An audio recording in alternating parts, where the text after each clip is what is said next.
जैसे कि अभी वीकेंड के बार में हमने देखा एक वीक में 2 इंसिडेंट हो गया एक जेट का। तो क्या कुछ कहना चाहेंगे कितना गलत, मतलब क्या अनफेयर है, फेयर है, आपकी सब क्या कहते हैं? ऑनेस्टली मैंने ट्वीट भी किया इस चीज़ को लेकर, मुझे बिल्कुल अच्छा नहीं लगा उनका बर्ताव, because I think as a women this is something which is very unacceptable.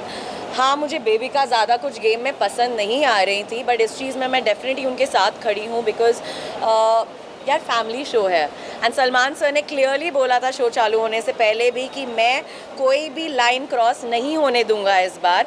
तो डेफिनेटली आई थिंक वो कहीं ना कहीं वो लाइन थोड़ी क्रॉस हो गई जेट के तरफ से। और आकांक्षा की किस का जो मैटर जी। तो वो कितने हद तक आपको सही लगता है, क्या कुछ इसमें कुछ सही गलत नहीं है, बट डेफिनेटली मैं थोड़ी कंफ्यूज थी बिकॉज उन्होंने मुझे जेल के बाहर कहा था कि I am not very comfortable with the touch, but मेरी इनफैक्ट उनसे बात भी हुई और उन्होंने वही कहा कि पलक कोई भी होता I would have done it, because मुझे टास्क को बहुत सीरियसली करना था उस चीज़ को, बिकॉज ऑब्वियसली वो नॉमिनेटेड भी थे। बट सर ने ये कहा था जी। कि वो टास्क नहीं लग रहा था, यू वांट, मतलब मुझे ऐसा लगा कि आकांक्षा की तरफ से डेफिनेटली वो टास्क था, बट जेड काफ़ी इंजॉय कर रहे थे उस किस को, and you know as a guy it's a very wrong comment to pass कि she is a bad kisser. तो वो चीज़ मुझे कहीं ना कहीं उनकी नहीं अच्छी लगी। He just came out as a creep honestly to me, because Akanksha जितना मैं जानती हूँ उन्हें and how much it showed was like she wanted to just peck him, but वो फुल ऑन एंजॉय कर रहे थे। मुझे लगा भावनाओं में कुछ ज़्यादा ही बह गए वो। एंड जी पूजा भट्ट के बारे में क्या कहना चाहोगे? आपने इंटरव्यू देखा, आपने जी। पूजा भट्ट को नागिन मैंने नागिन वो रैपिड फायर राउंड था एंड पहली चीज़ जो मेरे दिमाग में आई वो उनका ही नाम था और कोई मुझे उस शो में नहीं लगी। ऑनेस्टली मुझे ऐसा लगता है कि वो काफ़ी वाइज हैं काफ़ी डिसीजंस को लेकर। I think she is a very smart player if I see it from a games point of view. 4 लोगों को साथ चलाना is not a big deal, actually more than that. But कुछ चीज़ें उनकी ऐसी हो जाती हैं वो अपने थॉट्स बहुत इम्पोज करती हैं दूसरों पे, एंड हम इन अ गेम हम एज एन इंडिविजुअल आते हैं यू नो। सो कहीं ना कहीं मुझे उनका लगता है जो बात करने का तरीका है, जो चढ़ के आती है, मैंने वो गेम में भी कहा था कि मुझे वो काफ़ी ओवर पावरिंग और डोमिनेटिंग पर्सनालिटी और लगती है। अभिषेक और उनका गेम कैसा लग रहा है आपको? अभिषेक का गेम मुझे पर्सनली बहुत अच्छा लग रहा है, बिकॉज वो कोई वहाँ पे कैरेक्टर प्ले नहीं कर रहा है, सब एक कैरेक्टर प्ले कर रहे हैं। कोई नेगेटिव, कोई नागिन, कोई दोगला, कोई तो बहुत ही मेरे को फेक लग रहा है। सो आई पर्सनली फील अभिषेक कोई कैरेक्टर नहीं प्ले कर रहे हैं, he is being the real himself. So I am completely supporting Abhishek. बात करें अविनाश के, तो आपके एक्स हैं। जी। और उनके साथ घर में रहना कितना आपके लिए इजी और कितना डिफिकल्ट था? बहुत डिफ़िकल्ट था, क्योंकि वो डिफ़िकल्ट इंसान ही है। मुझे ऐसा लगा कि मैं उन्हें रियल लाइफ में जानती हूँ, वो कभी भी इतना इंस्टेंटली रिएक्ट और चीखते चिल्लाने वाले इंसान ही नहीं है। तो वो जो फेक अलर्ट टैग आकांक्षा को मिला वो जेन्युइनली अविनाश को मिलना चाहिए था, बिकॉज हर चीज़ के लिए वो बहुत ही, मेरे को ऐसा लग रहा है बहुत ही स्टूपिड गेम खेल रहे हैं। अगर वो he would have been himself in the game तो वो काफ़ी हद तक अच्छे दिखते, बट मुझे नहीं समझ में आ रहा है वो एक एंग्री यंग मैन का कैरेक्टर क्यों प्ले कर रहे हैं शो के अंदर।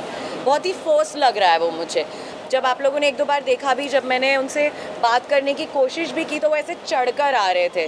So that was something I came across very fake. Weekend के बारे में सलमान सर ने कहा था कि जैसे वो किसिंग वाला जो सीन हुआ जी। था वो कितने हद तक गलत था, और क्योंकि फैमिलीज भी देखते जी, हैं। बिल्कुल। बट आकांक्षा पूरी जी। मैम ने उन्होंने इंटरव्यू दिया था कि अगर वो गलत होता तो बिग बॉस अनाउंस कर देते जी। कि ये गलत है, ये गलत। बट आई थिंक वो संचालक का काम था फलक का उधर रोकने का, मेरे हिसाब से। आकांक्षा भी मना कर सकती थी बट उन्होंने किया। सो आपको क्या लगता है आकांक्षा कितने हद तक सही है, क्योंकि वो बिग बॉस को टारगेट कर रही है कि वो अनाउंस करते तो शायद हम नहीं करते। मुझे ऐसा लगता है कि उन्होंने उस टास्क को कुछ ज़्यादा ही सीरियसली ले लिया। डेफिनेटली अभिषेक ने एक चीज़ कही थी कि कभी कभी हार में भी जीत होती है, यू नो। सबका अपना अपना पॉइंट ऑफ व्यू होता है। मैं कंफर्टेबल नहीं हूँ उस चीज़ को लेकर, ना ही मैं करती, क्योंकि एट दी एंड मुझे ऐसा लगता है कि शो के बाद भी आपकी लाइफ है and then you know it was not. But उनका ये मानना है कि उनने वेब सीरीज़ और फिल्म्स में भी किया है, मैंने नहीं किया है अब तक। सो मैं उतनी उस स्पेस में कंफर्टेबल नहीं हूँ। आई थिंक वो काफ़ी कंफर्टेबल होंगी शायद, क्योंकि वो नॉमिनेटेड भी थी। तो यू नो एक प्रेशर जो आ जाता है कि मैं नॉमिनेटेड हूँ तो शायद मुझे वन अप करना पड़ेगा अपना गेम, या टास्क में मुझे 100% देना पड़ेगा। तो जितना मैंने उनसे बात की उन्होंने मुझे यही कहा कि यू नो पलक, मैंने उस टास्क को कुछ ज़्यादा ही सीरियसली ले लिया। It was not about Z, कोई और भी होता would have done it. So at this point of time आपको क्या लगता है कि कौन बेस्ट प्लेयर है आपके हिसाब से और कौन टॉप 3 में रहेगा एट दिस पॉइंट? मेरे लिए टॉप 3 अभिषेक हैं, मनीषा है, क्योंकि एंटरटेनमेंट उन्हें कोई बीट नहीं कर सकता उस घर में, फॉर श्योर। ये दो मेरे लिए टॉप 2 तो हैं ही। तीसरा किसको दूँ यार? मैं थी टॉप 3 में यार, थर्ड पर्सन तो मैं थी, बड़ा मुझे कुछ समझ नहीं आ रहा और कोई नाम। तो अभी तो हमने आपको बिग बॉस में देख जी। लिया है, सो अभी कुछ अपकमिंग प्रोजेक्ट्स है या फिर हम डायरेक्ट आपको wild card entry? Wild card में तो डेफिनेटली मैं जाना चाहूँगी, बिकॉज काफ़ी अनफिनिश्ड बिजनेस रह गया है उस घर में, क्योंकि कुछ लोगों ने काफ़ी झूठ बोले हैं उस मंच पर। तो डेफिनेटली मैं उसी मंच पर वापस जाकर वो जवाब देना चाहूँगी। गए थे और सबसे पहले आप लोग जी ही nominate बिल्कुल हुए हैं। बिल्कुल बिल्कुल, लास्ट गए थे। कहीं ना कहीं मुझे ऐसा लगा कि काफ़ी कम समय मिला मुझे उस घर में अपने आप को प्रूव करने के लिए। काफ़ी मेरी जर्नी डे 1 से चैलेंजिंग रही है, so I totally deserve a second chance. अगर नहीं भी होता, it's absolutely okay, life goes on.